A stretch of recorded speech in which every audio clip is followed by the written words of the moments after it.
আসসালামু আলাইকুম। সবাইকে আজকে একটা খুশির সংবাদ দিব। সংবাদটা হচ্ছে আজকে মরিচের বাজার বেশি। এইভাবে করে মরিচের বাজার একটু বাড়লে পারে, মরিচের বাজার বেশি হলে আস্তে আস্তে বাড়বে, এটাই আশা করা যাইতেছে। বা মরিচের বাজার না বাড়লে পারে কৃষক, চাষি কোনো প্রকার উপকৃত হবে না। একটা মরিচের ক্ষেতে সর্বোচ্চ খরচ হয় মরিচের ক্ষেতে। আমাদের এই ডাঙ্গা এলাকা জায়গায় যত ধরনের আহ ক্ষেত আমরা করি, ধান, পাট এবং আখ, যেটাকে আমরা বলি কুশের, এগুলার এগুলা চাইতে অনেক বেশি টাকা খরচ হয় একটা মরিচের ক্ষেতে। এই মরিচের ক্ষেতে এত টাকা খরচ হয় যা কল্পনাবিহীন। সবচাইতে বেশি কীটনাশক স্প্রে করা হয় সবচাইতে বেশি। সপ্তাহে 2 দিন 3 দিন স্প্রে করা লাগে একটা মরিচের ক্ষেতে। অনেক প্রকার স্প্রে, যেমন একবার দেওয়া লাগে পচনের স্প্রে, একবার দেওয়া লাগে উকরানো স্প্রে, আর একবার দেওয়া লাগে শ্বাসফুল আসার স্প্রে। আর তারপর তো সার দেওয়া লাগে মরিচের ক্ষেতে আগাছা করার জন্য কীটনাশক ওষুধ ব্যবহার করা লাগে, অথবা কিষেন পরিত নিয়ে ওগুলো আগাছা পরিষ্কার নির্মূল করা লাগে। অনেক ব্যয়বহুল খরচ হয়। একটা সাধারণ একটা স্প্রেতে খরচ হয় হলো গিয়ে সর্বনিম্ন 800 থেকে 2000 2500 টাকা পর্যন্ত খরচ হয় একটা স্প্রে।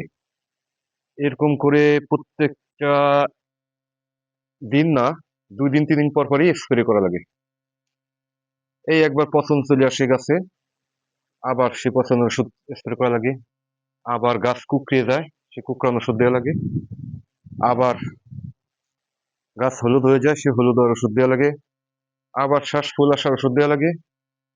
এই বিভিন্ন আইটেমের স্প্রে করা লাগে, অনবরত স্প্রে করা লাগে এই মরচি খেতে।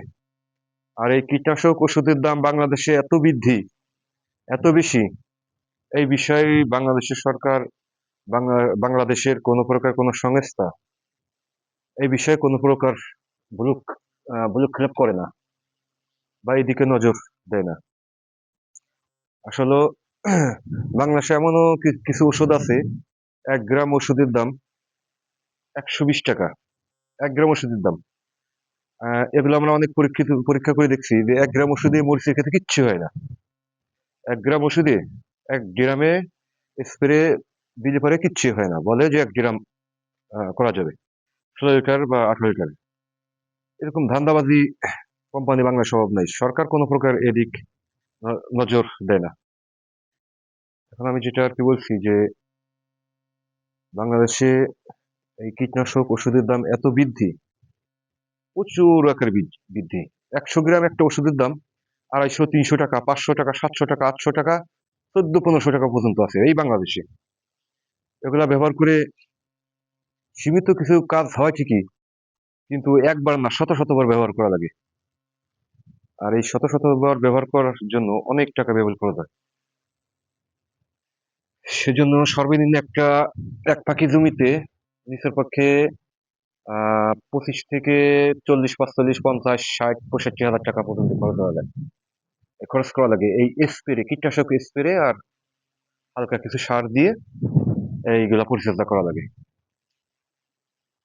এখন সর্বনিম্ন 1 মণ মরিচের দাম বাংলাদেশের বাজারে নিচের পক্ষে 3000 3500 টাকা থাকতে পারে একটা কৃষক, কৃষক এবং কৃষক চাষিদের কিছুটা আর কি উপলব্ধি হয়, বা আসল টাকা না উঠলেও খরচের টাকা উঠার কাছাকাছি আর কি যাইতে পারে, কিন্তু তেমন একটা লাভবান হয় না। আর যদি 5,000 7,000 টাকা মন হয় তাহলে হয়তো বা একটু লাভ হয়। আর যখন 18 20 হাজার টাকা মন মরিচ হয়ে যায় তখন তো আসলে মূলত মরিচ তেমন থাকে না, মরিচ গাছে থাকে না। এক ফাই ভরে খুঁটলে পরে, কোটাকুটি করলে পরে সর্বোচ্চ মরিচ হয় লাগে দেখা গেছে 21 শতক জমিতে 5 কেজি, 7 কেজি, 2 কেজি, 3 কেজির বেশি মরিচ হয় না যখন 18-20 হাজার টাকা মন মরিচ হয়। আসলে গত 2 বছর 2023-24 সালে এরকম মরিচের বাজার গেছে, তখন তো মরিচ আসলে ধরে নাই।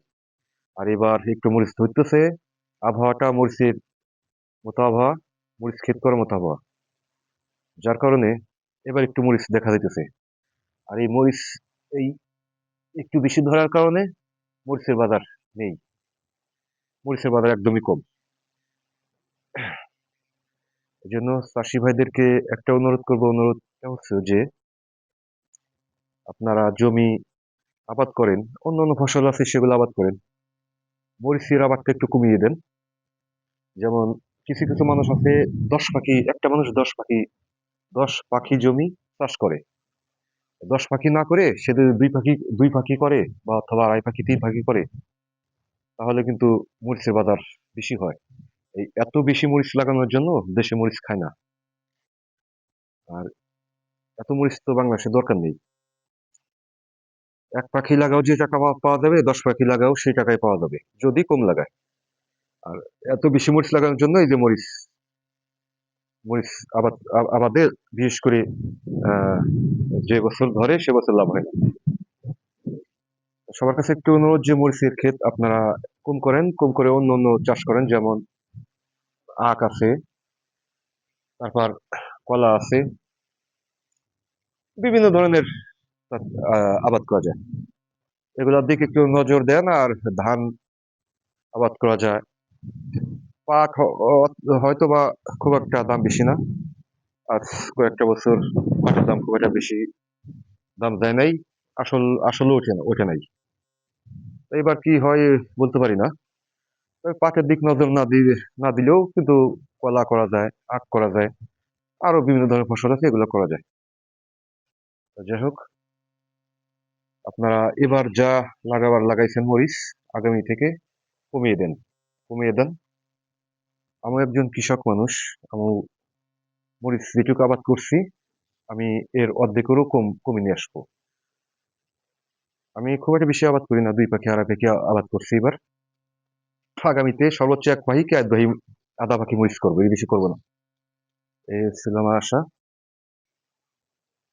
এই যেমন আমাদের এখানে একটা কলার বাগান, এই ছিল একটা কলার বাগান, খুব সুন্দর সুন্দর কলা কলা হয়, কলা পরে। আমাদের এখানে কলা আবাদ হয়, ভালোই আবাদ হয়। এই কলাগুলো প্রতি হলে পারে 400 থেকে 500, 600, 700 টাকা পর্যন্ত এক এক কান বিক্রি হয়। এটা কিন্তু মরিচের ক্ষেত এক সময় ছিল। এই লোকটা কলার আবাদ করার পরেতে মরিচের চাইতে লাভবান বেশি, অনেক বেশি লাভবান। তাহলে মরিচের ক্ষেতের সাথে যদি লাভবান বেশি হয়, তাহলে মরিচের দিকে একটু নজর কম দিয়ে এই কলার বাগান করতে পারেন। এটা হচ্ছে সবরি কলা। এক্ষেত্রে বিপুল আকারে কলা হয়েছিল, বিক্রি করে ফেলেছে আবার নতুন করে। এই লোকটা এমন সিস্টেমে ক্ষেতটা করছে, নাম হচ্ছিল এই যে কলা বাগানের আহ, যে মালিক, তিনি এখানে 2 থেকে 3 বছর আগে, 2.5 থেকে 3 বছর আগে এই কলা বাগানটা করছিল। কিন্তু এই ক্ষেত্রে 10 শতক জমি, 10 শতক জমি থেকে এখানে আহ, উনি প্রচুর লাভবান হয়েছে। ওনার নামটা হচ্ছিল মুরাদ, মুরাদ খন্দকার। এই মুরাদ খন্দকার ওরফের পাশা, ওনার নাম হচ্ছে মুরাদ খন্দকার ওরফের পাশা। উনি কলা বাগানের মালিক। ওনার আরো আরো কিছু কলা বাগান আছে, খুবই আকৃষ্টিত বা খুবই সুন্দর। উনি যে সিস্টেম করছে, প্রথম 1 বছর পর কানে 1 বছরের ভিতরে কলা হয়ে গেছে। 1 বছর পর প্রথম চারাটা রেখে দিয়েছিল, প্রথম চারাটা রেখে দেওয়ার পর ওই চারাটা আর কি, ওই কানটা প্রথম কলা গাছের কানটা যখন কাটার 2 আড়াই মাসের ভিতরে আবার কলা গাছের কান চলে এসেছে। পরের চারাটার আসার কারণে দেখা গেছে যে বছরে এমন সিস্টেম করছে যে বছরে 2 বার কলা পায়, এমন সিস্টেম। কলা বছরে 2 বার পাওয়া যায় এক এক গাছ এক গাছের চারা থেকে বা ই থেকে। কলাও খুবই লাভবান, একটা লাভজনক একটা আবাদ। এই জন্য মরিচের আবাদ আপনারা সবাই একটু কমিয়ে দেন, আগামীতে একটু কমিয়ে দেন। কমিয়ে দিলেই মরিচের দাম বেশি বেড়ে যাবে। আর অতিরিক্ত আবাদ করার জন্য মরিচের বাজার পড়ে যায়। তো যাই হোক, আমার ভিডিওটা দেখে যদি ভালো লাগে এবং চ্যানেলটার সাথে থাকবেন, আমার ভিডিওটা দেখা দেখে আপনারা ভালো মতো বুঝে আপনারা সেই বিষয়ে মন্তব্য করবেন। আর আমার চ্যানেলটার পাশে থাকবেন, লাইক সাবস্ক্রাইব করে বেল আইকনে ক্লিক করে আমার চ্যানেলটার পাশে থাকবেন। আমি বিভিন্ন ধরনের তথ্য আপনাদেরকে তথ্যপত্র দিতে থাকবো। ধন্যবাদ, ভালো থাকবেন সবাই।